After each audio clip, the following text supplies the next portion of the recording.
I got 7:03.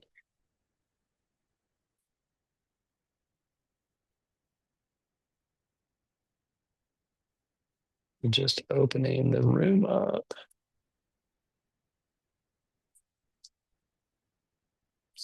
Making sure everybody's in so far, and I'll try my best to keep an eye on the uh,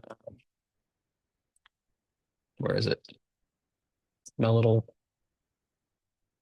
dealio over here that tells me when people put in to come in the room. Um, Participants, there we go. Good evening, everyone. Do you have a total ending cash figure for 2024? Is a question. Well, that kind of gets us starting with a budget update. So, Heather, you want me to, are you in a position to, I know you had stuff going on with work and everything. Are you in a position to talk about some numbers or Yeah, I can't give end of the year because we haven't gotten December's numbers yet, to be able to finalize 2024, but as those should be in, I would think just about any I day, will, It'll I be will, tomorrow. I ran the report today. I just have a couple more things to check, and then you will have it tomorrow. so right? I So will, I we, will I'm gonna make a note on my agenda thing. Total ending cash figure for 2024 is the question. And what I'll do is when I put the minutes together, I can just include that as here's what you found out. It'll kind of sync up. Total ending cash figure. Cash figure for 2024. So we'll include that in there, Justin, so that that's available. Um, And then when do minutes ever get distributed? They're on the website. So you can go to the website.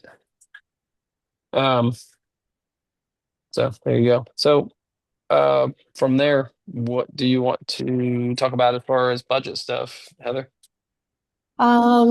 nothing really has changed much since our November totals or budget meeting notes anyhow, because at that point we had everything in through the end of October. And so at this point, the only thing that's been added in is just a few small totals that were normal charged events because we haven't had any expenses as far as a board that we have approved through the end of the year as we are waiting for everything to switch over to 2025 and the new budget and to be able to start going to work with all of our projects for spring. I'm happy to, though, as soon as those we get the December totals in to, I don't know if you want to post those on the website with all the numbers, or you just want to send out totals. I don't know what the normal is for that. I can put it up there with we've got general ledgers and stuff up, and I can put a lot of that stuff right in the minutes for you if you want to bake that in, so that it's these are the questions and the thoughts and just stuff we didn't have available to us right away. That make it easy for people to get them. The one thing I will say as far as the budget goes, and I know that we have talked to Gus briefly about this, but there were some questions on the social committee and if we were able to take funds within the budget to use for social events. And Rob, you had reminded us that we are able to use the late fees that come in towards social events because those are not part of the actual income of assessments that need to go to things actually for the entire community, not social. So again, I should have those figures here working with Ashley on the late fees and figuring those out now. So hopefully by the end of the week, we'll have that total, and that'll be something that I know Robin's working on some social plans, and that will go to help fund whatever we can from the late fees. You know, one of the things that I was pointing out talking with Robin and other people is there's we're allowed to purchase assets, items, things that the community can hold on to, that kind of thing. So for instance, at one point I remember um 2022, I think it was, the social club was trying to do the movie night thing, and I told them, the HOA can purchase a projector, and I mean, we own a speaker and things like that. We can purchase projectors, things that could be used by the HOA in the community. So assets like that, we can also look into. Like I think that one time they had a popcorn machine. If we wanted to purchase a popcorn machine to keep up with the pool to be able to use for things like that, so things like that can be purchased. The problem we run into is like the popcorn and stuff like that. So we do that from our late fees or whatever, just like we did with well, I think Robin and I donated the hot cocoa supplies, but um, things like that can also come from donations and stuff still too, which they were pretty successful with putting together little donation runs, things like that. So I don't think that we've really discussed if we're going to separate maybe the late fees over into its own account, which I can certainly do so that we keep that completely separated. And that way, if people do want to do donations or what have you, it can go directly into that account. And then we can be able to see, what's coming in and out of it and make sure that everybody's donations are showing up, even if it's not by name, but just the date and when it came in, so that that can be tracked. If that's something that everybody wants to do or not, it's just a possibility of something that we can do. If we start having a lot of money coming in and out of there, and we don't want to use the general account for that. can you also speak to where you are with an audit for the 2024? That was a question that came up in the chat. I have reached out to the account, the same one that did it last year. I believe that they work with AMG because they are in Greensboro. So I would think that that would probably be the only reason that we've been connected with them, is because they were either referred to or recommended. I don't know that as a fact. I just know they're from Greensboro and AMG was from Greensboro. And so that request has been made, and then they were going to reach out to us. They said we were a little early, but that they will reach out to AMG, send them an approval sheet or a release sheet or a confirmation, and then we'll need to sign off on that, and then they will schedule a time with AMG then to do that audit. I think usually, Ashley, don't you get the engagement letter and then that's when it's sent over for us to sign it, right? Yes. Is it Frank that you're going to use? Yes, I called him, was it 2 weeks ago, a week ago? Can't remember now. And he was going to reach out to you with the engagement letter. All Yes. right. So I will write a note to hound him for an engagement letter then. Yeah, he's usually sometimes it's like, hey, don't forget, send us that. Yeah, I agree. All right. I'm going to. Yep.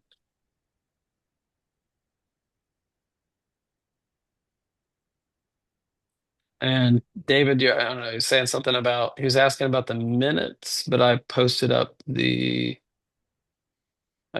link for the minutes. 2024 meeting minutes are up. They're the March, April, May, July. There's two that came up from August, and there's two that came up from September because we had multiple meetings. So there should be everything in there up to September, and then we did not have a meeting in December. Let's see, October, November. So we should have our November meeting minutes will get posted up, and then you'll have the new ones come through. That's okay. It's all the way down at the bottom. I know it's kind of reversed because over the years it's kind of moved down, and also the way it looks. Dave was saying he just didn't see it before. The way it looks like it's not a link, but when you click on them, it should go through. Every once in a while, the links get broken, and somebody will let us know, like, "Hey, I clicked on October of 2023 and I couldn't get the minutes," or something like that. And then from there, we try to get them. But no big deal. I got them posted up there, trying to keep up with them is all it is. Plus, we need to review them and get them up there, but we'll get those updated with the last ones. Anything else budget wise that you want to throw out there, Heather, that you think's useful, or anything pressing? No, because we've just really had November totals, so there's not really much more to add than we already have back in November. Cool. All right, let's move on to, if you guys are good with moving on to townhome roof update. Matt, if you want to I know I feel like, did I put something you sent me some stuff and I put some stuff on the website, didn't I?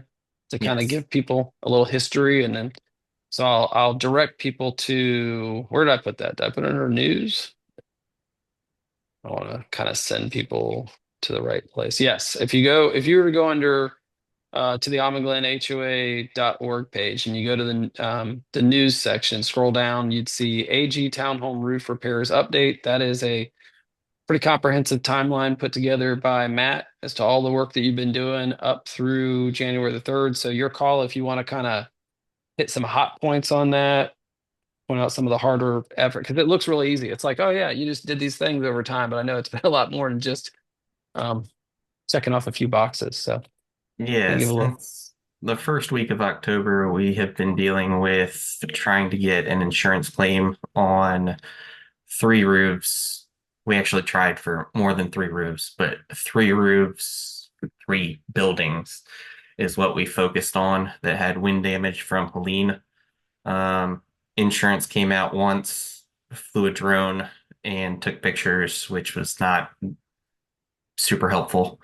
They found 6 shingles on one roof, 3 on another, and 3 on the third roof.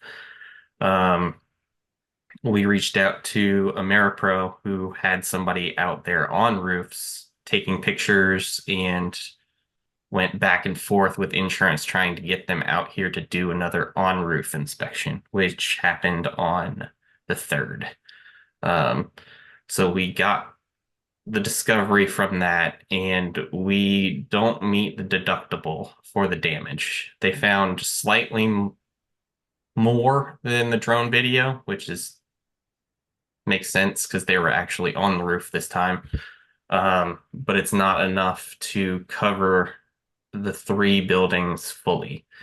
So we have reached out to AmeriPro to get us 2 quotes. One quote for repairing just the damaged areas, which is not highly recommended because the shingles on our roof are old.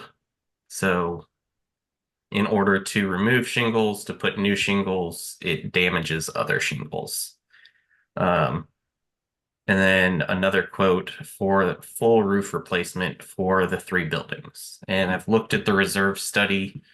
If our original next phase of roof repairs was to start in what year? Hold on. 2027. So we would essentially be moving it up 2 years. And based on the reserves that we have for the townhomes, we can do that and still be fine. So it'd be the first phase would happen this year. Next phase can either stick with the main schedule or everything moves up 2 years and we would still be fine reserve wise. So we're just waiting to hear back with quotes for either partial replacement or full replacement for those 3 buildings. Anybody have any questions? Let's see. I'm just entering Are a we new doing full person. roof replacements or just shingle repairs? I'm confused. We got quotes for both, and it's not single shingle repairs. They have to repair squares. So if there is a single shingle that has an issue, they need to repair, I don't know exactly how many shingles, but it's a large, probably 6x6 square in order to make it work. So we're getting quotes on both.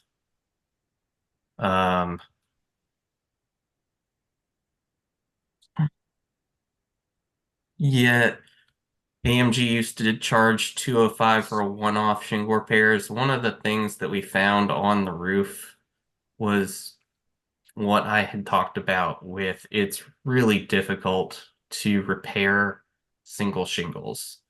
You have to bend them up, which ends up breaking the shingles. These shingles are 10 years old plus, so they're kind of brittle, and we've been told that they're also discontinued. So that's the reason why we're not jumping at doing just a single shingle repair.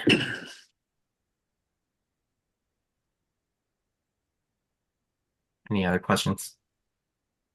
Yeah, just for anybody who's watching the video later, the question that came in was, are we doing full roof replacements or just shingle repairs? I'm confused why this is a phasing slash reserve draw when AMG used to charge us 205 for one-off shingle repairs.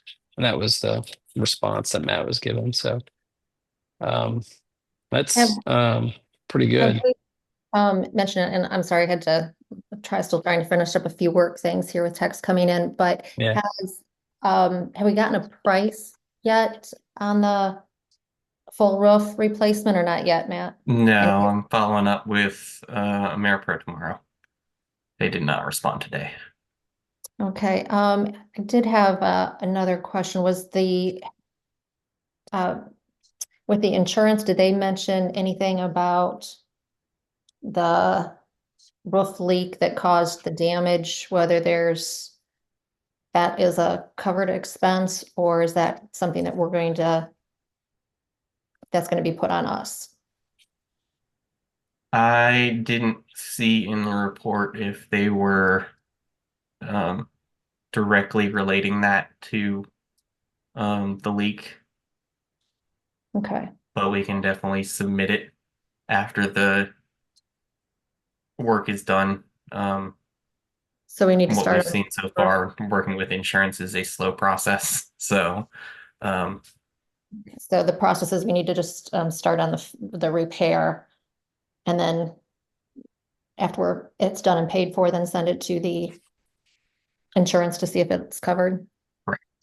Okay. For reimbursement. Got it. Great. Thank you.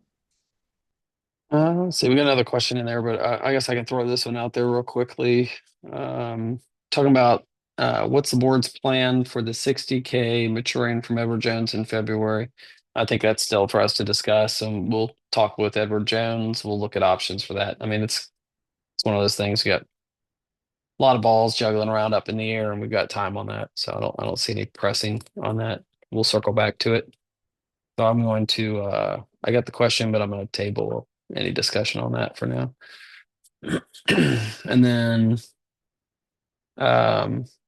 sounds good. Will you make a recorded statement of correction that we pay $0 to Edward Jones for our investment type brokered CD?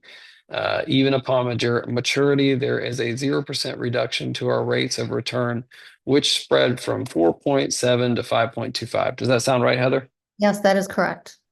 There you go. Yeah, there you go. If that's a question. Yeah.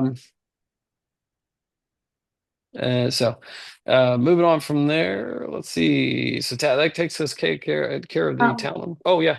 Hi, Rob. Let me just, I know you said would circle back, but I just want to kind of mention, looking at the figures, the CD that is maturing, because there was a couple questions on that in February. It's actually 64,000 that is maturing. And because all of the accounts were kind of blended together, we can't necessarily say that that 64,000 is townhouse or that 64,000 is common funds.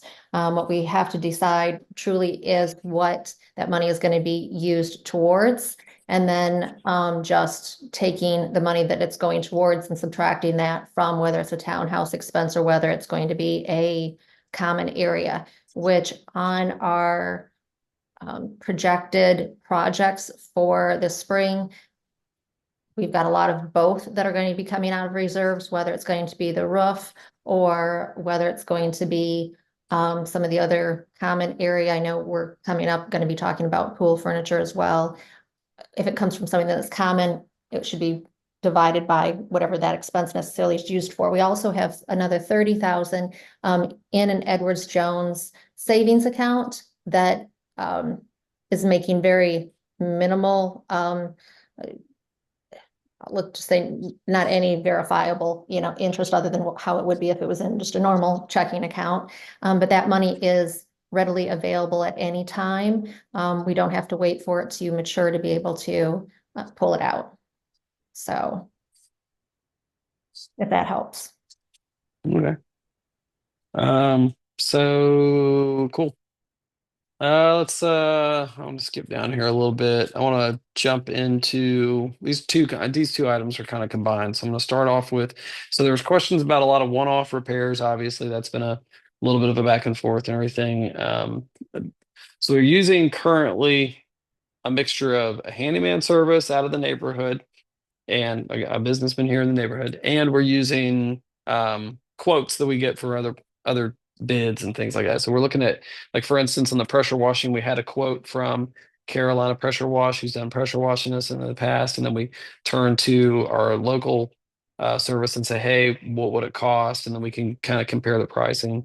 So on a lot of projects, we've got bulk projects that we're planning to do, that's kind of where we're going to I'm going to slide into in here second, segue over to, but we've got um, bulk jobs that we're planning to do. So for instance, if somebody was to contact us and say, I've got um, a roof leak that's coming in and the roof is starting to have some water coming through and there's damage. Well, obviously we're going to send somebody out to do some sort of repair. Like recently we jumped all over an emergency service to have them come out and put up a very expensive and frustrating tarp service to get done.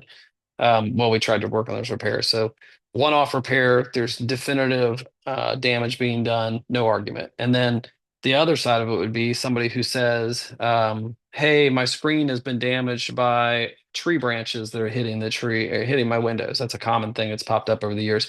My trees need to be trimmed back. Maybe we've got a plan to have somebody come out in the spring and do 20 trees in one big bulk. We're not necessarily going to, I mean, the screen's already tore up. We're not going to, and there's no immediate water leakage or anything like that. We're not going to necessarily pay somebody to come out and do a one-off repair. So it's a case by case thing.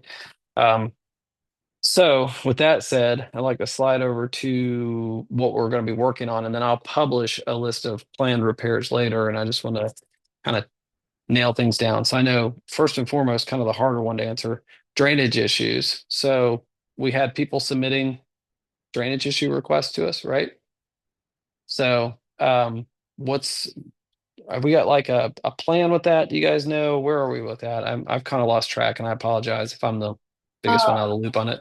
I believe you were checking with Yellowstone to see if the drains that were done this last year that they were having issues with, if those are guaranteed. If they Okay. come back and fix those or repair those, whatever that reason was that they weren't working, but I think that was where we had left off, and then we were waiting for the end of the year to take care of whatever Yellowstone wasn't going to for the properties that we have known issues with. All right, so guarantees on previous work, I can email over and double check with him on that. And then oops, I need to bring that down. Guarantees on previous work. And then dun, dun, dun, dun, dun, dun. All right, next one from the drainage issues. Trim repair and replacement. I know we talked the other day, that's slated for March, April, depending on weather conditions and all that. Is that correct? And that's the wood repair and any kind of caulking and stuff like that, correct? Am I thinking of the right stuff? Yes, the goal is to have temperatures at 50 degrees or above, to prevent from the paint and seals cracking, so it lasts longer. Which that's for anybody who's like, why would you need to do that? There's a lot of little wood trim around doors and thresholds and things like that. And we've over the years had to have old wood cut away, rotting areas, things like that, and then repairs done. So that's set for March, April across the board, and that's all throughout the townhomes. There's various places that need it. Um, pressure washing and gutter pressure washing and gutter cleaning. Matt, do you remember when that was slated for? I thought you told me the other day, but I didn't write it down. That's actually going to be right around the same time as the trim. Okay. Before the trim is replaced, because we don't want to strip away the new paint. But right around the same time. For trim. Okay, I'm just gonna make myself a bunch of notes here. And then tree removal. You got some trees planned on Broughton, is that right? We did. We looked at removing, I believe it was 17 trees, basically all the crepe myrtles in front of the townhomes in Broughton. If anybody's been over there, they are about at most 8 feet apart from each other, so they're pretty packed in there. And we're looking at continuing what was done last year with townhome beautification. So we're going to take out trees and look at putting down some sort of grass, whether that's seed or sod. We haven't priced that out yet. So it's our next landscaping project. Right. I think I actually have grass on Broughton and Burke Hill right below that, so I'll kind of combine these together. And then the question related to trim that came up. One question was, how do you know what is a leak if you don't how do you know what is a leak if you don't have someone come out here? I believe David was talking about related to the trim work and everything, which two things about that. One, if a homeowner contacts us and says, "Hey, I've got water coming in underneath my threshold or coming through a window," that's an obvious indicator. Um, Even if somebody comes out there, oops, somebody's trying to get in. Even if somebody comes out there and looks at the exterior and says, "Yes, this wood is rotten and needs to be replaced," I've never in all the years of having this done had somebody say, "Oh, I can tell by looking." I mean, you can look at it and the paint looks like it's good, and then you start pressing and the wood just crumbles away underneath it. And you thought it was crumbling this much at the bottom, but it turns out it's 6, 7 inches has to be replaced. So yeah, if there's obvious damage that's being seen, then obviously you can react to it. It's like the roof leak. If somebody says, "Hey, I got a shingle missing," we'll say, "Okay, we need to get somebody up here, get some shingle repairs done." If somebody says, "Hey, I got my ceiling all wet and getting ready to fall out," it's kind of one of those things. And then the other side of it is, Matt, I know you've walked the grounds quite a bit looking at things. Do you want Several to speak times. to that? Yeah. Several times. There are a lot of homes out there that have some sort of dry rot, which is why we're doing this as one bulk project. Because Yeah, it is a common, or it is a townhome reserve item. So pops it up makes pops sense up to a just do it lot. all at once. One area that I've seen it pop up a lot, and not everybody, I don't even remember if everybody, I think some of the buildings have outside storage rooms and others don't, if I remember correctly. But the ones with outside storage rooms, a lot of those over the years have had to have trim replaced on the bottom due to damaged doors that have rotted away and started to warp, all kinds of issues with that. And My then back this, door actually has dry rot. So yeah, so you're in the same boat. yeah. Another thing that came up, and this is a good question about the pressure washing, because I don't know that we've ever distinguished this. It says, "Is a pressure washing also for outside window cleaning?" I don't know that we've ever had them specifically clean the outside windows. I mean, they spray the outside windows as part of it, but I think I would I would have to ask a pressure wash company, "Hey, is there a difference between cleaning the windows and just cleaning the side of the building?" Do you guys know off the top of your head? I don't. Last time they were out here doing pressure washing, they spray some sort of foam on it, and then they spray down the Hmm. whole building. That includes the Yeah. outside of the gutters, the siding, the windows. Um, they're not up on ladders doing it, so they're doing it Mhm. from the ground, which is, I mean, my upstairs windows, you can see some streaks, but they're cleaner. So, Yeah, I think if I paid somebody, because like I've got a real high on my single family home, I've got a real high window. If I paid somebody to come out and pressure wash my home and clean my windows, I would expect if they say, "And we're going to clean your windows," that they're going to get up there and like squeegee the window and clean it. And I've never I think we'd have to pay separately for somebody to do something like that. But I think pressure washing generally is just pressure washing the building. Um, and then let's see here. So dumpster fence. So we were talking a little bit about that tonight, and so I was thinking more back on it because we had a conversation about getting a dumpster fence put up, and we had talked about smaller dumpsters, different company, and the company goes with, I forget what it is, like 7 yard dumpsters and 10 yard dumpsters or 6 yard dumpsters, something like that. So depending on the yardage you get and the style that company uses, some of them use like the longer dumpsters versus the tall ones. So I know we talked about that. And we talked about a three-sided fence or an enclosed fence. And I guess I was thinking we were still gonna like pull some quotes for both and make a decision on it. Do you guys want to just aim for a three-sided fence and not, because I feel like there's still going to be the thing of like, well, when I pull in the neighborhood, I can still see, or pull in my townhome, I can still see the big open dumpster and it's ugly. So is it worth exploring the cost of a door on the front, or just, I don't know, is there more discussion on that, or where are we with that? Because I know you guys are talking about having that done by our local service here.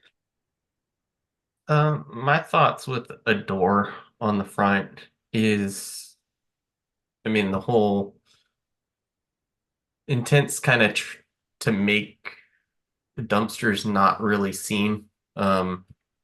If you've got a house that faces the dumpsters and you're in the second floor, it really doesn't matter how tall the fence is, you're probably going to see the dumpsters.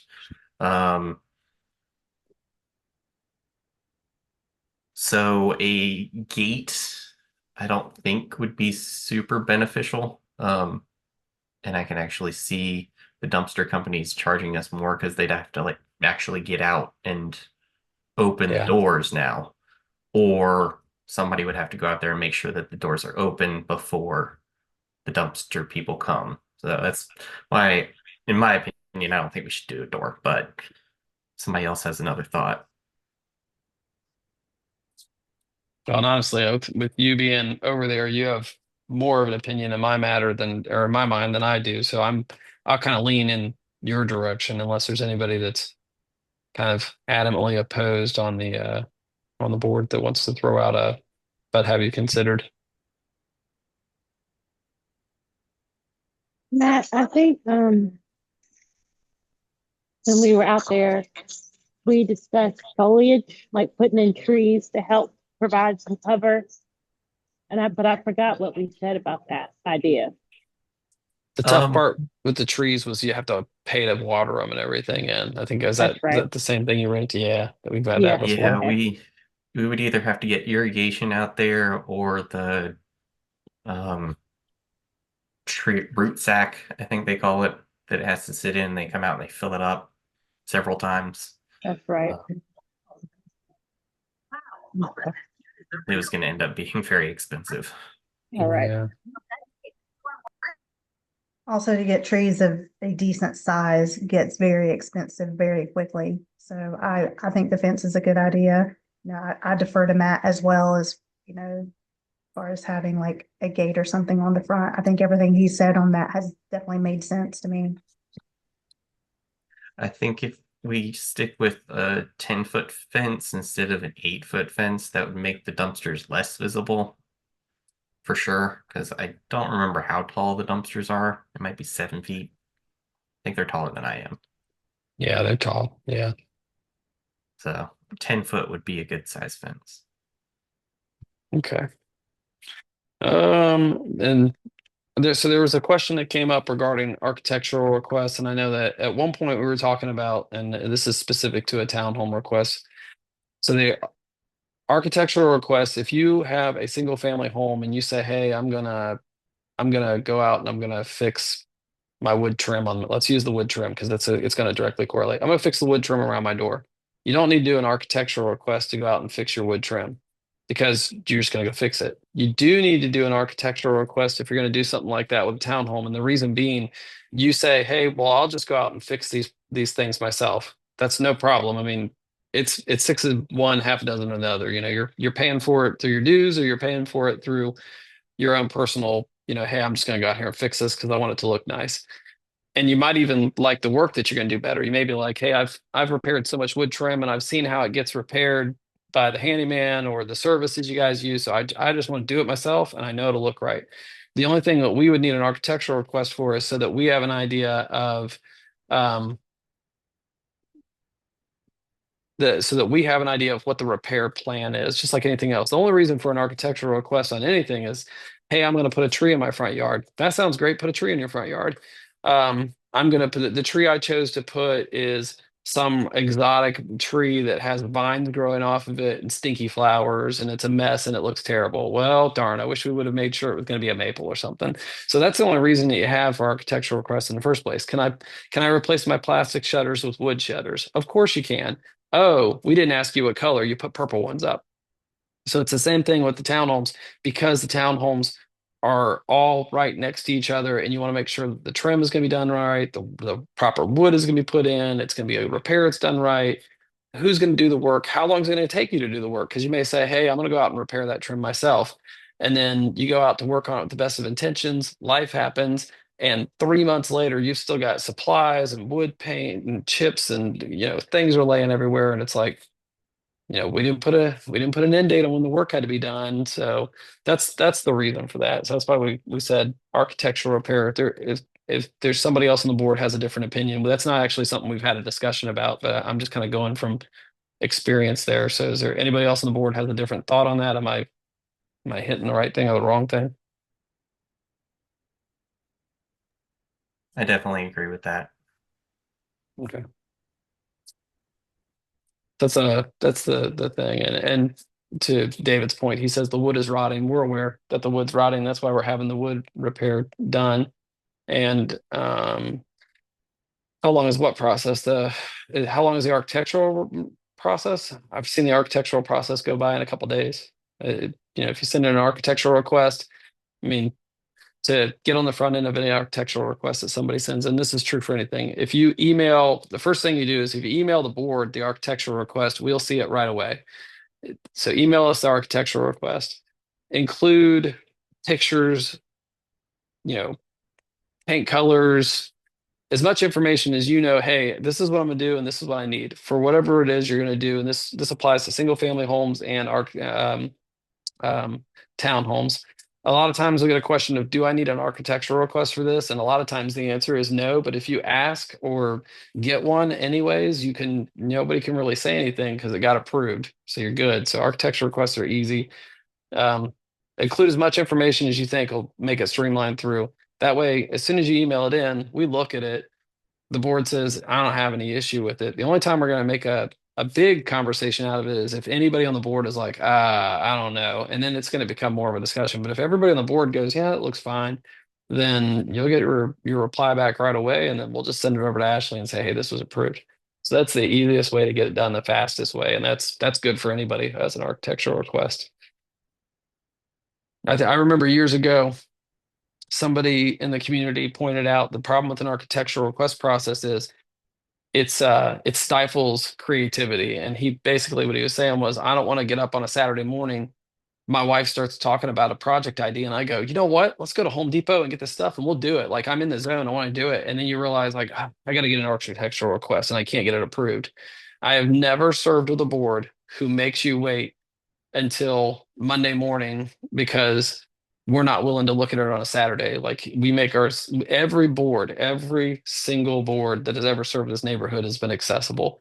So if you have a Saturday morning creativity idea and you say, hey, I want to do a big planter in my front yard and here's what it's going to look like, and you got some pictures and some ideas and some information and you know how to do the work, and you say, hey, I can get this done in 3 days and all that kind of stuff, man, you can knock on my front door and be like, Rob, can I get this approved? I've reached out to board members and been like, hey, can I get this approved? And everybody's like, yeah. So, all right. So jumping back up to last agenda item that I have to throw out is the pool. And this one's, a little bit back and forth on it. I don't know. We'll need to come to a decision tonight. One thing I'll throw out is you guys got text message from me today. I got a call from the pool company. They were saying the mechanical seal between the motor and the pump had given out and had a small leak. It needed to be repaired. That's a $475 repair. I just told him, hold on while I reach out. I got no pushback from the board and some approvals right away. So we got that on the list. Should be repaired this week. No big deal. And then the other thing is furniture. So Shanda, you've been putting together spreadsheets and kind of doing the most kind of looking at this between you and a couple of the others. I know we've all kind of looked at it, but Shanda's kind of organize this a little bit. You want to jump in with that? Sure. So we've been looking at a couple different options for pool furniture. We've been discussing either restrapping the existing furniture or purchasing all new furniture. Of course, restrapping is the more economical option, but the problem with restrapping and the challenge that we face is that we have a mixture of pool furniture. So as far as loungers go, some of them have just like the horizontal straps. Some of them have basket weave, some are different heights. So the two ideas that we're debating on is either restrapping and having everything match as close as possible. If it's basket weave right now, it still has to stay basket weave, but we can make sure that the basket weave loungers or chairs are the same color as the non-basket weave loungers or chairs. Or do we get just all brand new furniture, new loungers, new chairs, new tables as well? No matter what, I think both options we're really considering. We would get new tables because the tables up there are pretty worn and most of them can't be salvaged and you can't restrap a table. So repairing the tables aren't really an option. So with both options, we would get 6 new tables. If any of the tables are in good enough condition to keep, we of course will keep them. But like the fiberglass tables up there are a no-go. They're pretty rough. So these are kind of the two options the board has been debating between. We've got multiple quotes and we're just really trying to decide which route we want to go. Of course, like I said, restrapping is the more economical option. Heather and Robin and Rob have really all had a hand in getting some quotes and getting some information together. Restrap seems to be the best option, no matter, Restrap, the company. The company is called Restrap. They seem to have the best option, whether we restrap our existing furniture or get all new furniture.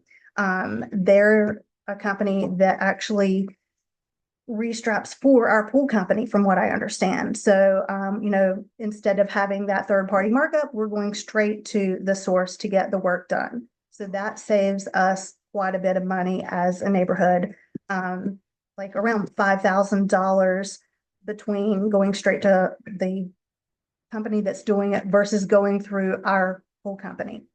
So as far as opinions go, right now, the last discussions that we had kind of split about half and half. We haven't heard Rob's official opinion on it, but two of us think that restrapping is probably the better route to go.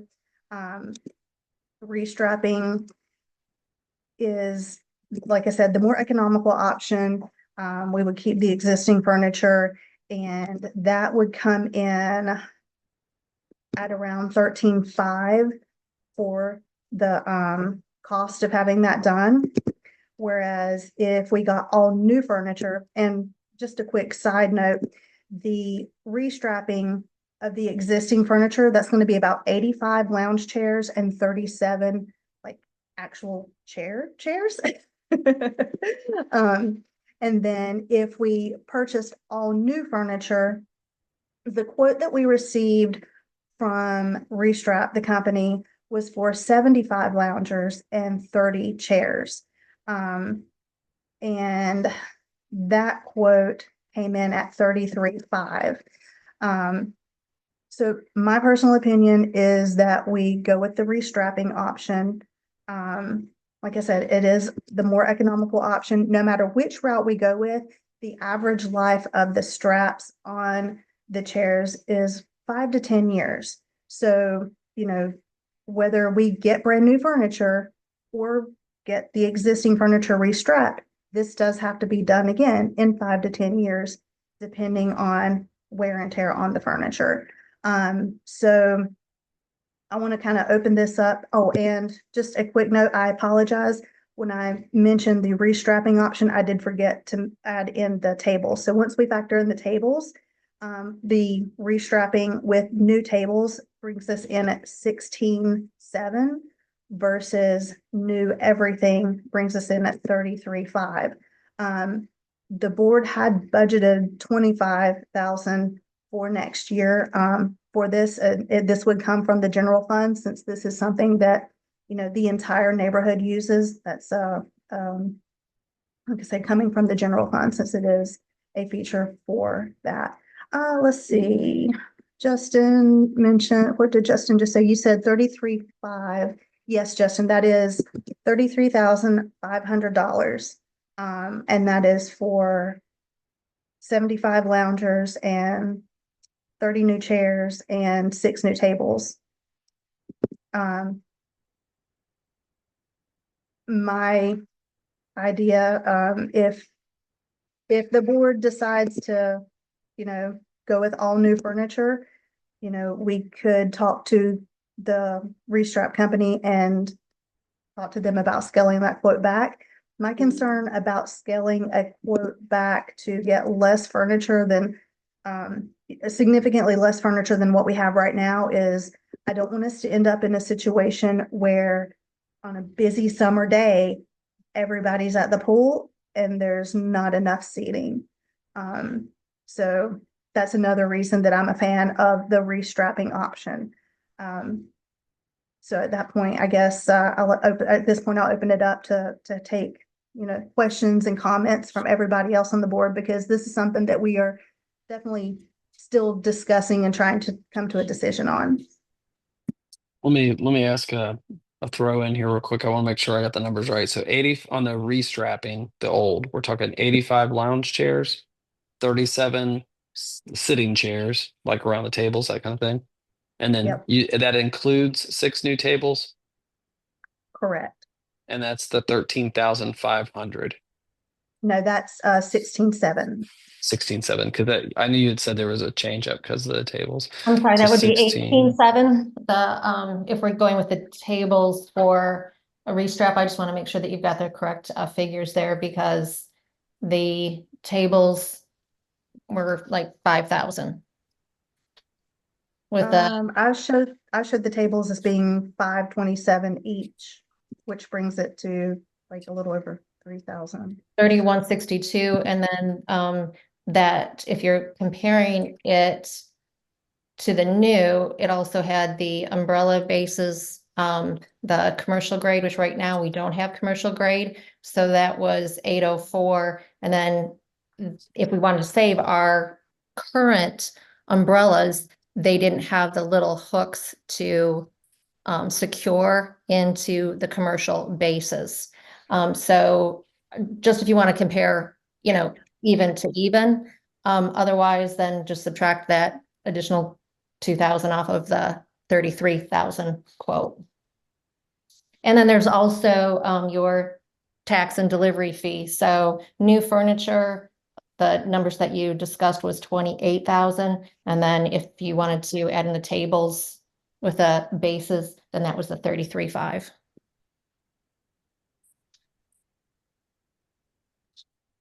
So, making sure. Okay. So if let's say we go with the option of getting rid of the old, get all new, or I'm sorry, darn it, I've got myself. Say we go with the option of get rid of the old. I made my notes here, and then I made like questions for myself to ask. Getting rid of the restrapping. So restrap. Let me change this real quick so I've got my notes right. Restrap. All right. If we restrap and we get 85 lounges restrapped, 37 chairs restrapped. And for anybody who's like, what does this mean, restrap? Let's not assume. It's you take the frames that are out there with the current plastic strapping that you sit on, you rip all the strapping off, they clean the frames up, and then they put new straps on. But I don't think they repaint the frames, right? Am I correct on that? Correct. They do not repaint the frames. Yeah. If any of the like the little supports that allow you to adjust the back, raise the back of the lounger higher and lower, I did read that if those are broken, that's something that they can repair, replace, etc. But Right. the actual frames are not going to be painted. Okay. So so you take the old frames, you put new strapping on them, which, I'm going to be completely honest. I've seen when they're restrapped, they look brand new all of a sudden because your eyes are drawn to all those straps and everything. I remember when we restrapped them before, it was like, oh, wow, they all look like a bunch of brand new ones.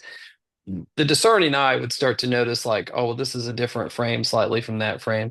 And then you do run into the problem. Some of ours are basket weave and some of them, I think you were mentioning it before, some are basket weave and some of them are straight slat style, correct? Correct. And I don't know the numbers. I don't think it really matters. Let's say they're 25, 35% of them are one type and the others. So you'd have two different styles, but we would have them strap the same colors, correct? Correct. So you could intermix them, put them in different sections. It's again, I think that's all workable. And so we would end up with 85 lounge chairs, 30 or 85 loungers, 37 sitting chairs, 6 brand new tables.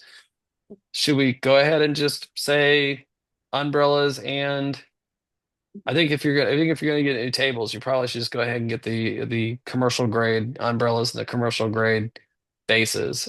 Does anybody like have thoughts on that? Do we just try to squeeze by with what we got and then do Yep. that later? The umbrellas were not priced out because at the time we spoke, you didn't want to get the new umbrellas. And Gotcha. it would add significantly to the cost as well. It's just the actual base that was added in. Would the bases still work in any way with the current umbrellas that we've got? And then as those get destroyed, we say we get through the season with these umbrellas, next season they could look at replacing them. If we use the current umbrellas that we have, there was a charge for, it says umbrella pole prep to include drilling pole and installing the fasteners if needed. So for the 6 tables, it's just $15 a table, a total of $90 to make the current umbrellas that we have work in the commercial basis, which would keep them from blowing around and be much more obviously sturdy. So the commercial, so we'd get 6 new tables and 6 new commercial bases. Yeah, Um, the sand Yep. circles or whatever at the bottom, correct. Okay. So 85 loungers, 37 chairs, 6 new tables, 6 new commercial bases, and then, incidental, a little cost here and there for like if we had to do fix and repair or set up a umbrella in some way to work with the bases for now. And then in the future, you could buy the commercial umbrellas that would fit these bases and move forward like that is what I'm hearing. So what would that cost be for the restrap option? 85 lounge chairs, 37 chairs, 6 new tables, 6 new commercial bases. Heather, I think you said you had 18 and change. I just added the additional 2,000 to your quote, so 18,700. Okay. Approximately, give or take, obviously. That's about the first thing I've gotten right out of that thing. I have 18.7 on here. And then Here. Ashley beat me to the partridge in a pear tree. I was meant to say it before you got me. There was what Chanda was alluding to is those back brackets. They are $750 each. And so that's $15 extra per chair that we're restrapping for the ones that, we've got. Are broken or wore out. Well, we've got 3 different styles, and some of our styles had the metal brackets, and then there's the group of one style of chair that just about every one of them are broken. So if I had to guess, I would probably say if we estimated, 15 to 20 of the chairs, the loungers needing to have those, which, is only an extra $300 approximately. So. Yeah, I think when you're looking at these numbers, I think we all should accept in our mind there's going to be little incidental costs and stuff. And you might look at a chair and say, hey, that one's fine. But then when they go and what they're talking about, for anybody who's wondering, when you go to raise up the lounger, there's these little hook brackets that it locks into to position it. And those not only do they get damaged over time, but the sun damages them to the point where they just start to get brittle if they're not the metal ones. So if those need to be replaced, I think that's just an accepted and a couple $100 on the options here. So then brand new 75 loungers, 30 chairs, 6 new tables, 6 new commercial bases. Tracking? Is that 37 correct? chairs. 37 chairs. So still, I thought it was 37 repaired chairs on the restrap. Oh, no, I'm sorry. You're correct, Rob. Sorry about It's all that. right. It's okay. No, it's so Got it many straight. things. I know it's so many things. All right. So brand new 75 lounge chairs, 30 new chairs, 6 new tables, 6 commercial bases. To get as close to apples. And then we're looking at 33,500 for that quote. Correct. Is that correct? Everybody on the same page? Yes. Yep. Okay. Can I throw in one more quick side Yeah. note on the restrapping option?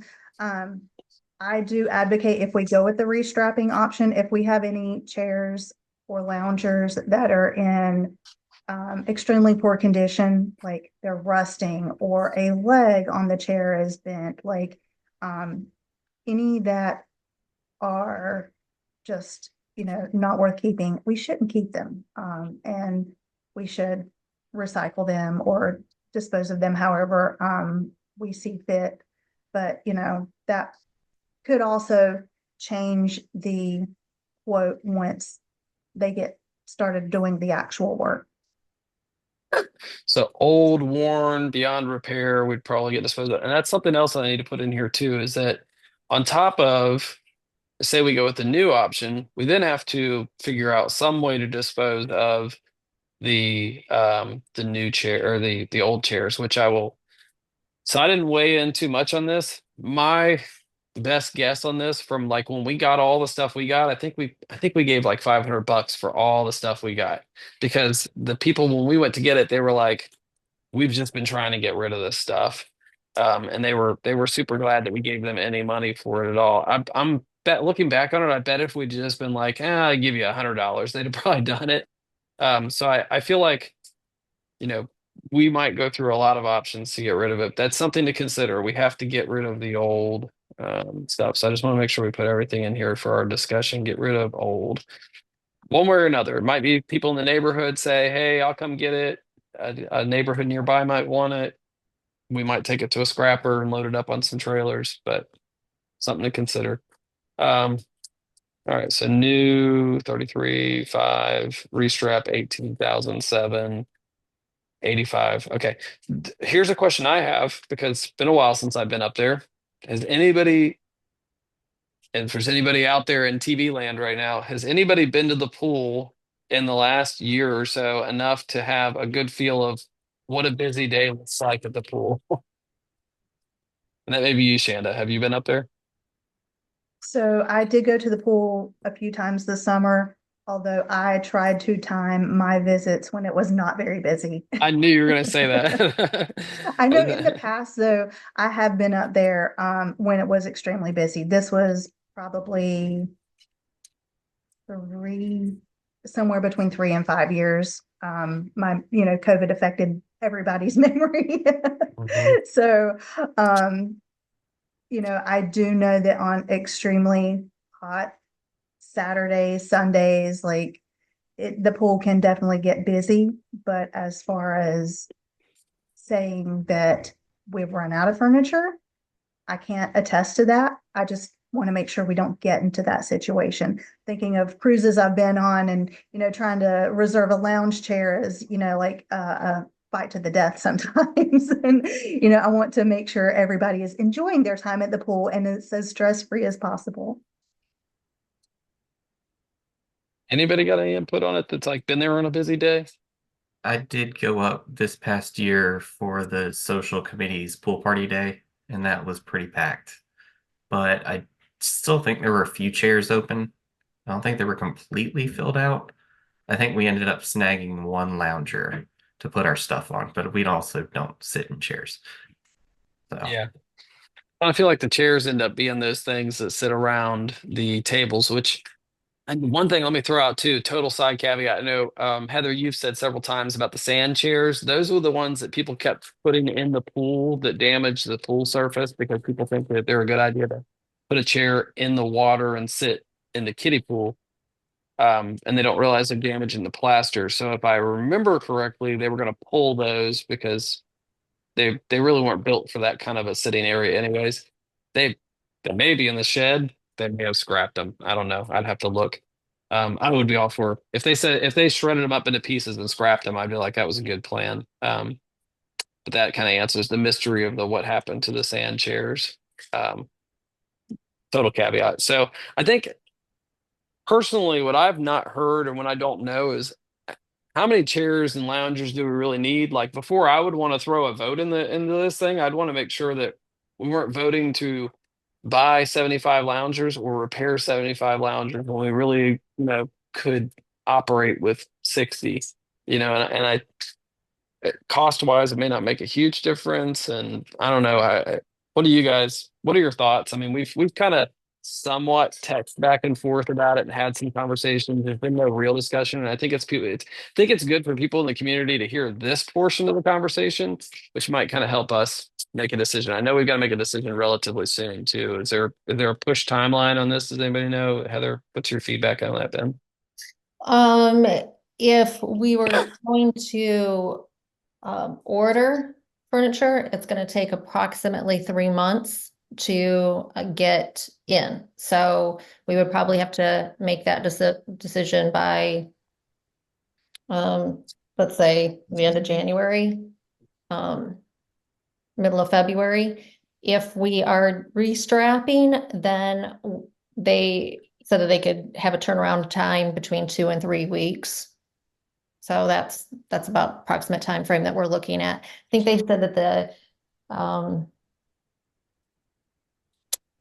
I can't remember honestly if they said that the tables took longer. Maybe the tables would take longer if they were ordered. I think that's what it was. The tables would take longer if they were ordered separately. As far as the number of chairs, I can't attest to being up there on a busy day because I kind of stay away from the pool when it's busy.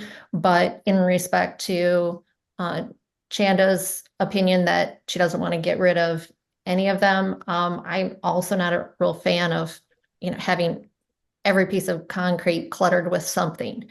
So if I did account for 75 on the quote, but we just had restrapping done on, I think it was 40 of them in 2021. And they're not the ones that are excessively beat up. So when Chanda and I first went to the pool to look at the furniture, I think we had selected, I don't know, Chanda was like 25 or 30 chairs or loungers that actually would need to be restrapped if we were looking at only restrapping the ones that were bad. And so in that case, the only difference between the 75 new and was it 86 restrapping would be 11 loungers. So potentially we could continue with taking 11, 10, 12, 15, whatever of our current loungers that were just restrapped in 2021 and including that or just putting them as overflow in the storage building. And that way, to Chanda's point, we don't ever get there and then realize that we don't have something for someone. Do we need more than that? I don't think it's necessary. I mean, if somebody gets there and there isn't a free lounger, well, then they should have gotten there earlier. I mean, we can't necessarily always have on hand 100, and then what if we have 101? Then what the next year do we buy, 5 or 10 more to make sure that we always have more than what's going to be used? I feel comfortable with the number of 75 and 30, but we can also, store more if we chose to go the new route. I wouldn't do less than that on the new. And I guess my opinion with that is that we have 2 different styles. We have 3 different styles of loungers, 3 different heights, the 2 styles basket weave and straight. Right now we have 2 different colors of frames. I mean, it's just a very eclectic look. So if we only got, say, 40 new and then got rid of maybe whatever 30 of the worst of the ones that we have, then now what we have is 4 different styles. And I think that it would be better to have everything matching. I think through the years we have invested in getting extra furniture. Like I didn't know what that furniture was that you had gotten for 500 or how much it was, but obviously we've purchased furniture at 3 different times from different sources, and that's how we've ended up with 3 different styles of chairs and loungers. So, we've done that to save money through the years because we haven't had it. I feel like at this point we have money in our reserves to use, and the pool is the one common area. I wouldn't recommend replacing furniture just to replace or get new furniture if the other wasn't, wasn't broke yet, let's just say. However, if it's like it's your home, when it gets run down and you buy pieces from all over when you can't afford it, at some point when you can afford it, you'd like to get a matching suit or a matching set. So I feel like right now we have saved, our community is 15 years old. We're not scraping with our common funds. And we also had this last year, let's see, I had the figures out here. We had $63,000 in, no, I'm sorry, I take that back up. 53,000 of expenditures that were supposed to come out in 2024 that didn't come out. One of those, by the way, was the mechanical equipment for the pool. So that was 77,000 as far as our reserves go. So that's why today I was like, oh, 400, no problem. We had over 7,000 that were supposed to be necessarily, or by the reserve study anyhow, to be replaced last year. It wasn't needed. The reserve study is very conservative, but we didn't use it. And yes, that those items will probably still have to be done, but they're going to be pushed back. And we have the funds in the reserve. So we're a family that has scrimped and saved through the years. We've gotten by with buying $500 for somebody else's used furniture frames. We've made it work. We've restrapped, but a time comes when our community has put the money in. We've got the reserves. We need to see something for that money, not just restrapping and trying to dress up what's old to make new again. I think In one my- of the concerns I have with buying new is that for this year's budget, we allotted $25,000. And to stick to that budget, we would have to scale back the number of loungers to, I think, 55 to 60. So that's, significantly fewer loungers than we have right now.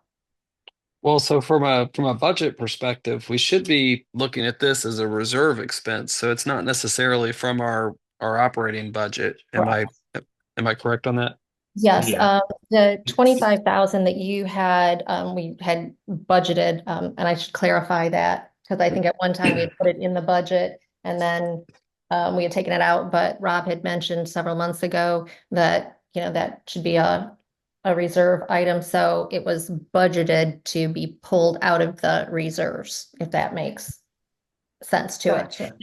We still have additional funds within our 2025 budget that we can pull from without going over budget.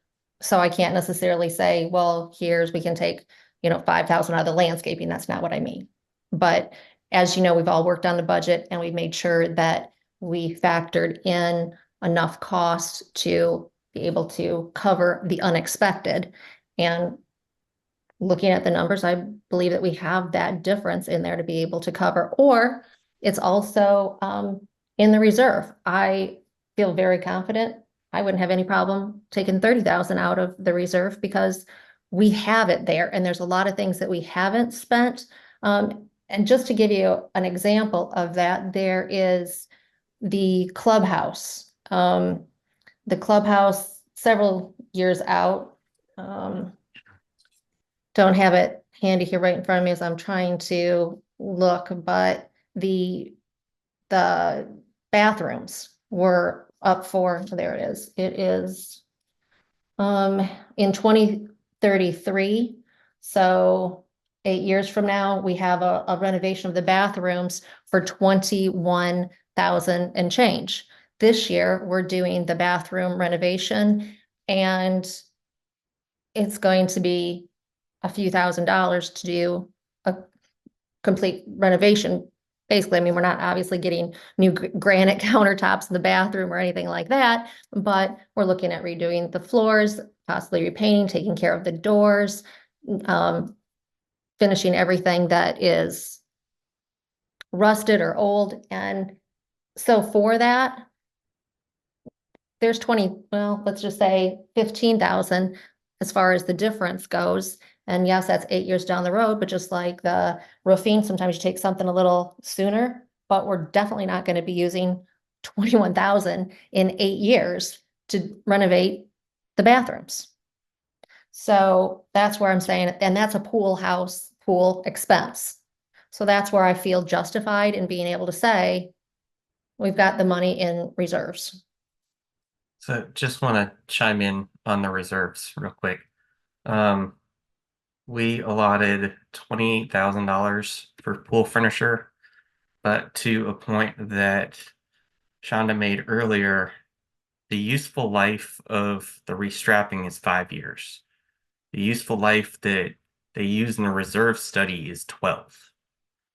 So we would need to anticipate spending another probably $15,000 in 5 years to get them restrapped,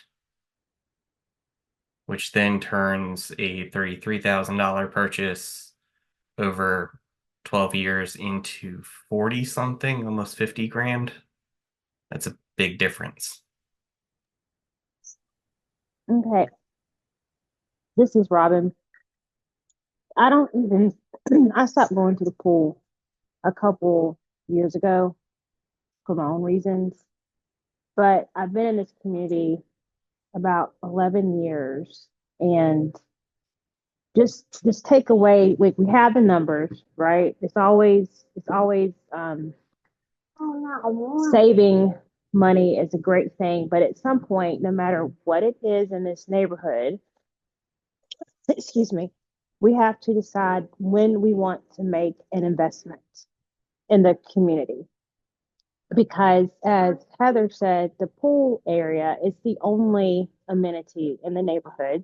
And it's the only amenity that the townhome residents and the single family home residents will contribute to. And for me, if I were a new homeowner and I'm looking at, because I've been to communities where I've been to the pool area, they're not too different from our community. And it just looked like, I'm like, this is so awful. It doesn't feel good. And I think that taking out the quantitative aspect and look at the qualitative aspect, if we can responsibly replace the pool furniture and start fresh, that is what this community needs. And I'm not saying to squander, I'm not saying to be unwise. If you haven't realized, I'm very creative. I've already started reaching out to other swim clubs in Charlotte to see if they would even be willing to purchasing the old furniture from us to offset any of the costs. But I'm not very passionate about much in this neighborhood, this period. Besides, everyone should be treated fairly. That's my biggest passion. But the second is, I think the pool area needs to be refreshed, and it should be with the pool furniture, along with the other renovations that be done or that are being done to the bathroom. So that needs to be considered too. You know, we can always do the math, but at the end of the day, the summertime, when you go into that pool area, what do you want to feel? What do you want to see? Because we can keep restrapping forever, but I think there's a time when you have to decide to start fresh. So that's all good points from all of you guys. And Robin, as always, I like how you always kind of sit there for a while and then Robin says, and now I have a thing to add, and then adds like a nice chunk of insight. So to kind of give you guys more food for thought, I'm trying to kind of stay middle ground on this and give both sides. So to Matt's point, which is the good one of, yeah, you buy brand new right now, in 5 years, you're going to have to come in and drop another 15,000, let's say, on restrapping again, which is a good plan to like say, okay, let's learn that. If you look at that out, let's say we spend 3 years planning to save that money up. So just in case they need to restrapped in 3 years, that's 5,000 per year that you got to put aside between the 295 homes that we've got here that would pay into that. It's $17 per home per year, which is $1.41 per townhome per month, and $4.24 per quarter for a single family home. So it's definitely, that's very easy to plan for regardless. If you guys said, hey, man, we're taking on this new bill. It's, every single every family in this neighborhood throws in $17 per year for the next 3 years. We got it. So I think that's something to look at as far as the numbers. A little bit of historical context as far as why we have, and it's why the one lingering thing, and I'm sorry, I'm unprepared with the answer tonight.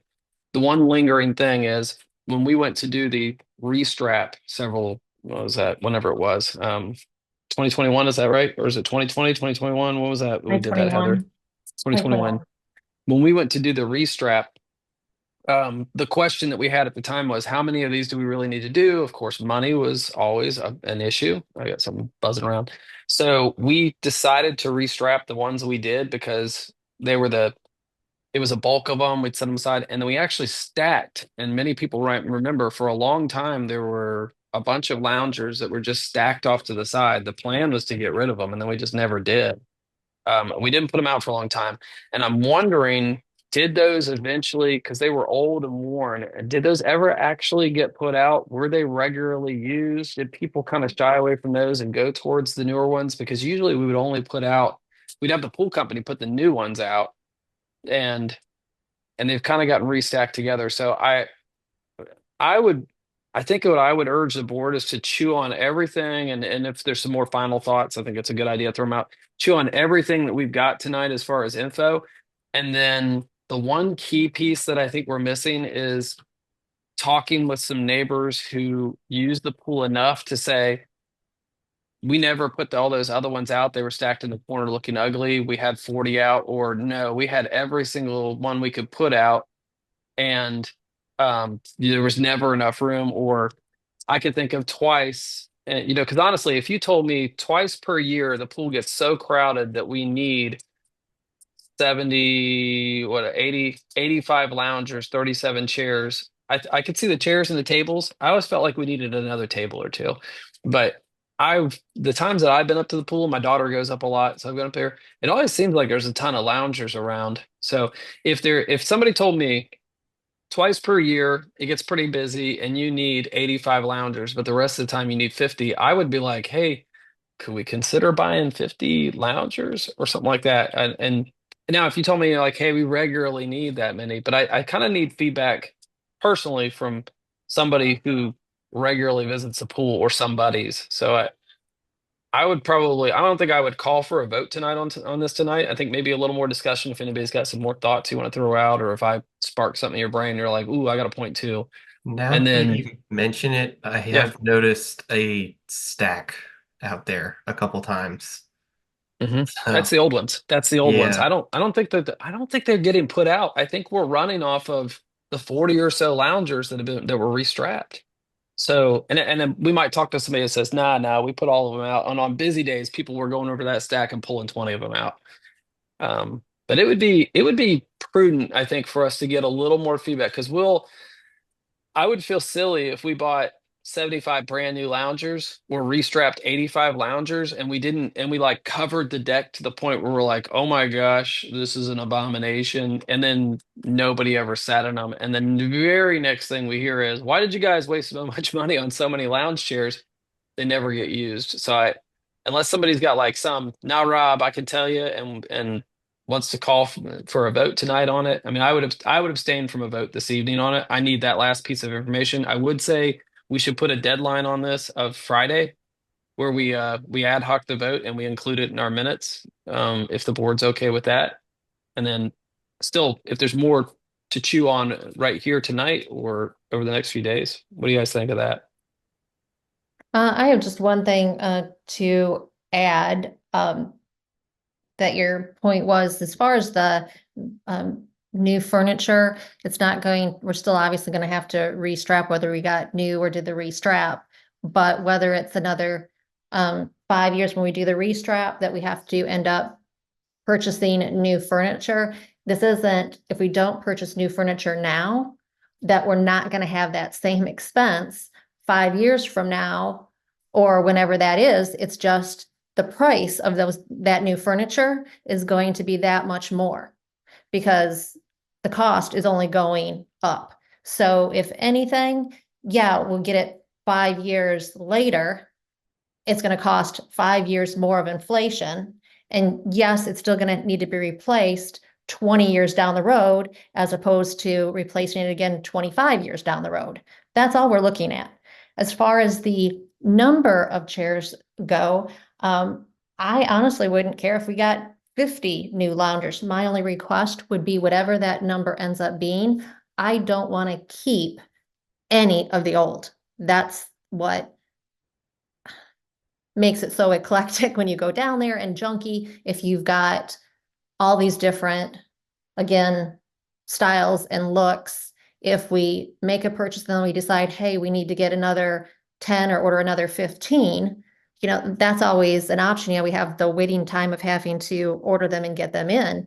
But to your point, Rob, it's easier to buy more than it is to get too many and then can't replace them. I'm going on just being respectful to Chanda's position of wanting to have as much of the furniture, kept or maintained. Maybe what we could do is, I don't know how y'all feel about this, but we could do a Facebook survey and just put out there how many loungers does the community feel that we need, and throw out a number of, I don't know, 65, 75, or 85. I definitely agree with Heather that if we get new furniture, we don't keep the old. That way we're not in the same position. 100% aligned there. I also think the Facebook survey is a great idea. I don't know if people are going to really be able to answer like how many, but maybe make it more of a, excuse me, more of a generalized survey of like, do you think we have the right amount of pool furniture? We have too much pool furniture, or we don't have enough pool furniture? Maybe it's just a little bit more generalized, because I know me personally, if somebody was like, oh, do you think 75 is enough? Like, without having been so involved in this, I would have absolutely no chance of answering that question or Yeah, I having like any that. kind of real opinion. Yeah, I like that. That's a much better way to, throw it out there. But I think that would also have the community feel a little bit involved in the decision as well. Yeah, I love that idea. I think it's a great one. Let's roll with it. Yeah, I like the idea of getting feedback so that people know that we're all admitting like, hey, I don't spend a bunch of time down at the pool. So it really would be helpful to have input from people who do spend a bunch of time down at the pool. Go ahead, Matt. So I know they talked about the multiple different kinds of chairs we have. Do we know like how many are just bad and need to just be thrown away? I know you guys didn't go and check every chair, so No, I don't I think do there's not. that many. okay. Because I'm looking at the reserve study. I think that 12-year life is mainly towards like the metal portion. I think it's an estimate on when the metal would go bad. So They if they we're should at the last. 12-year point now, then maybe replacing them isn't the worst thing. Yeah, we've definitely gotten longevity when you consider that we have a blend of we have a blend of the furniture that was in the neighborhood when we first got it, and then the reason we have three different styles mixed in is because the people we bought their furniture, they had a mix of styles. So I don't know how they probably had some really old stuff, then they probably bought some newer stuff, then they wiped everything clean and started fresh. So we've ended up with that. So some of that furniture, I mean, some of the furniture is from 2008 when the pool was first put in. Some of that furniture is, I don't know how old. It could be older depending on how old it was when the people sold it to us. So we've gotten our life out of it. There's no argument there. I think it's just whether or not um, whether or not the board feels like we need new or try to be a little bit like green, I guess would be the direction to go with it, where you're trying to recycle and work with what we got. And then the other side of it would be how much. So any other discussion or thoughts on it? Because I'm ready to bottle it up. It's 8:30. If you guys have got anything else pressing, but any other thoughts on this before we kind of table the discussion for later this week? A little more of I love the idea of a poll like that. See what we get back as feedback. I think there was a question on the pine needles, and Oh yeah, thank you. the total that we were charged is 3,400 for the pine needles, and I believe in Yellowstone increased their prices, and correct me if I'm wrong, if Matt or Rob remembers, but I believe that they were going to charge us 39 this time around. 37 was normal, but then they had a price increase. I believe it was 39. So we paid 35.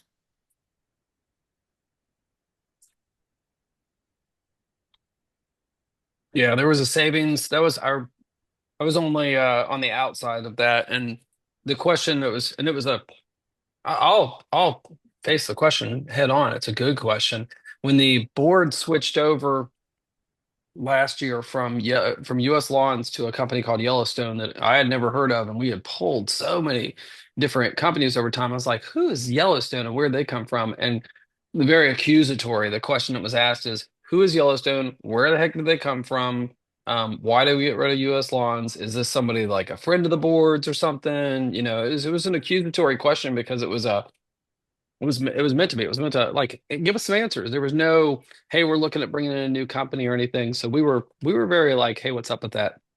So a perfectly reasonable question to say, hey, why did you use somebody different for pine needles than our landscaping company? And is this somebody that the board knows or whatever? And the answer is it's Don Allen. He does so many things throughout the neighborhood. I personally have never hired Don for anything, but I hear nothing but good stuff. And every time the board has come in and said, "Hey, we're thinking about using Don," my immediate thing is, "Hey, he lives here in the neighborhood. I hate for the guy to do business in his own neighborhood and it become a problem for him or anything like that." But I've heard nothing but positive feedback. So personally, I've given a thumbs up to him doing the work because his work ethic and the results seem to speak for themselves, and it keeps it local. And that's to be said for, I mean, we've discussed other businesses we know exist here in the neighborhood, saying, hey, if we need to use this, should we reach out to them? Because we like to keep it local. Kind of the same feeling from the rest of the board. Yeah, the only thing I'd add to that is that Don did go through the process of getting registered with AMG with his insurance and license bonding, whatever all that entailed.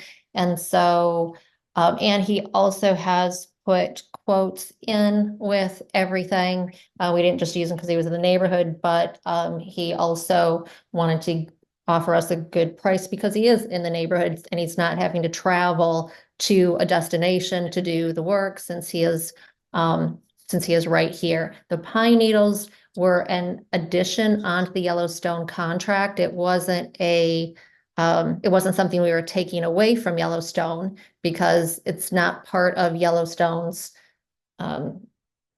monthly account that we're paying. We'd always pay the pine needles separate as a separate charge. Thus, because it was a separate charge and not included in the contract price, it was something that we could shop for.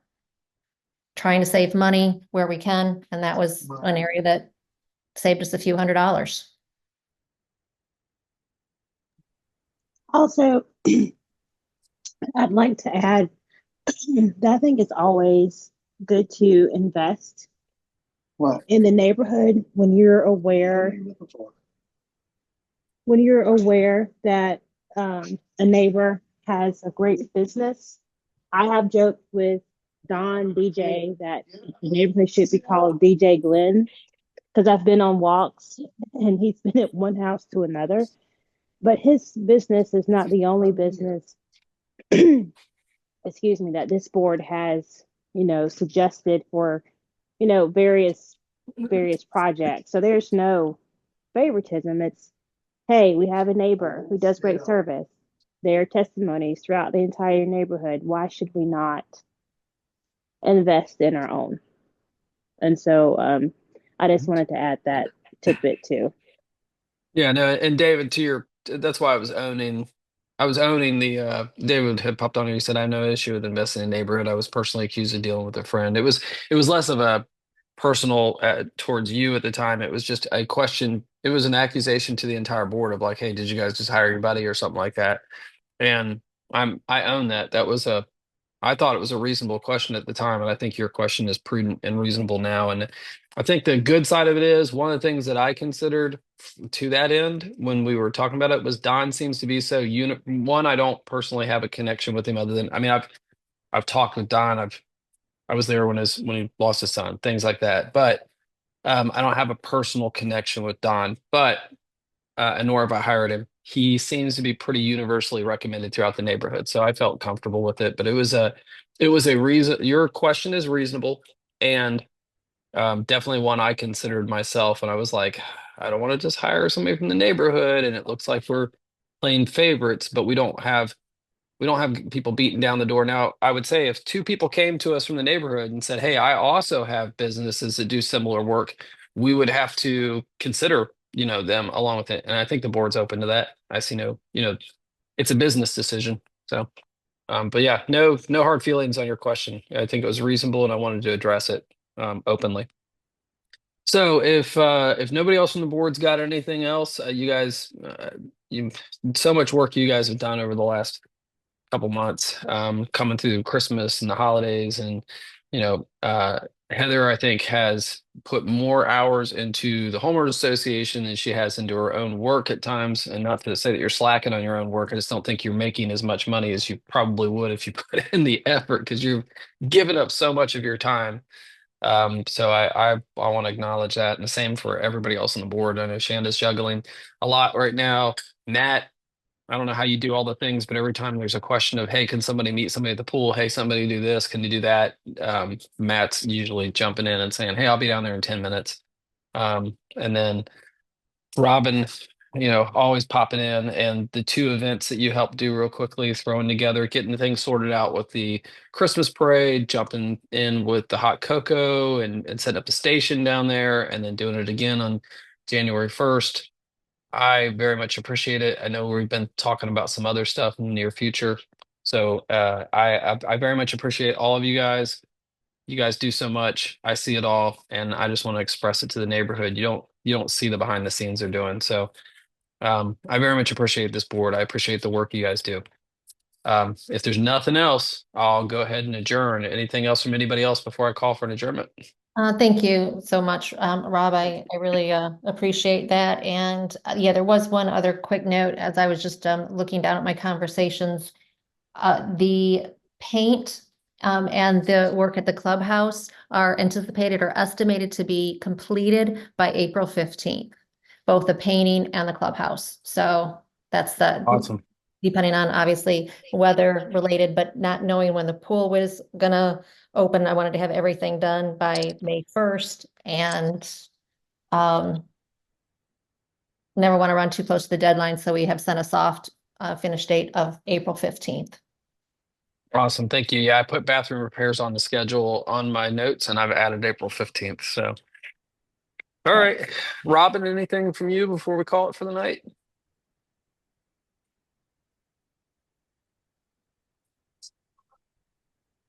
Shanda, you're probably nursing a headache by now, staring at the screen. Are you anything from you before we call it? No headache this evening, thank goodness. I just want to thank this team, like everybody just has done an awesome job, and I look forward to be back in the Glen at the end of this month. And I'm sorry I couldn't get off mute quick enough. No problem. Thanks for the accolades you're giving all of us, Robin. Thanks for everything. And I'm trying to process 5 million things at one time. So I'm just going to say thank you and good night. Who said that? I think it was Thank Johnny you. Carson or somebody. Thank you and good night. Thank you and good night. There's the Johnny Carson sign off. Matt, anything from you before we call it for the evening? Nope, I am good. Thank you, everybody. All right, and it looks all nice and happy on here and everything. I assure you, we all argue at times, and that's what I appreciate the most about the board is like it's a team effort to get things done. But there's a lot of like, hey, no, I don't agree with that and that kind of stuff, and that's what everybody's representing. You guys Rob, we represent don't well. argue. We don't argue. We have Debate. discussions. We have No, debates and discussions. Discussions. Okay, yeah. Healthy No, I think discussions. they are Yes, too. They yes. are. They're. Spirited. Sometimes I take my phone and I look at it for a few minutes and then I just kind of set it down off to the side and I'm like, I'll come back to that in a while because there's a lot going on in there. But that's what makes it so good is like you guys understand your job as a board member is to represent the community, and that's why I like pushing it out openly because you know if I'm the one who consistently votes a certain way that the whole neighborhood is like, if we could just get him to stop voting that way, then people need to know who is doing what they like and what they don't like. And you guys consistently represent the neighborhood individually the way you think it should be done. And I very much appreciate that. So with that, 8:39, I thank you for the extra dedication staying so late to everybody. And I will motion to adjourn. No second required for an adjournment. So we are adjourned.